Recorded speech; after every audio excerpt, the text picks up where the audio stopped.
Ce primiți în colet atunci când comandați o navigație Piloton?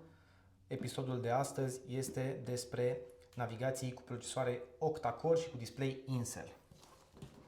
Să începem în primul rând cu tableta.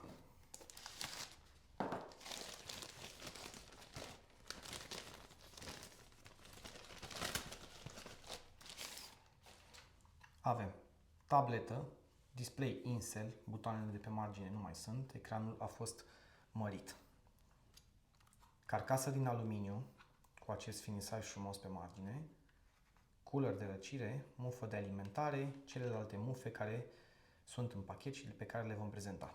Antenă 4G și antenă de GPS. Mare atenție, această navigație suportă cartelă SIM, deci are și slot de cartelă și antenă 4G.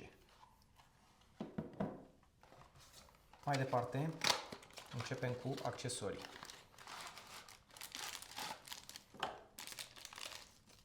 Șuruburi de prindere de tabletă, ramă de tabletă.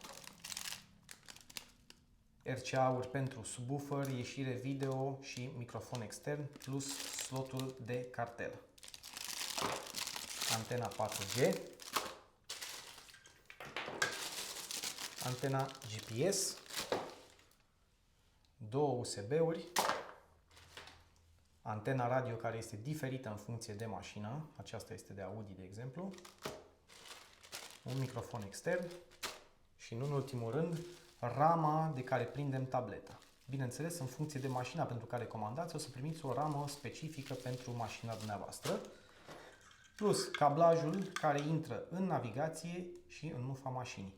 În unele cazuri primiți și cambus în funcție de necesități. Nu toate navigațiile au nevoie și de cambus, sau toate mașinile.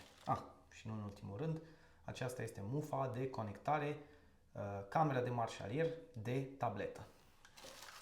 Acesta este pachetul complet.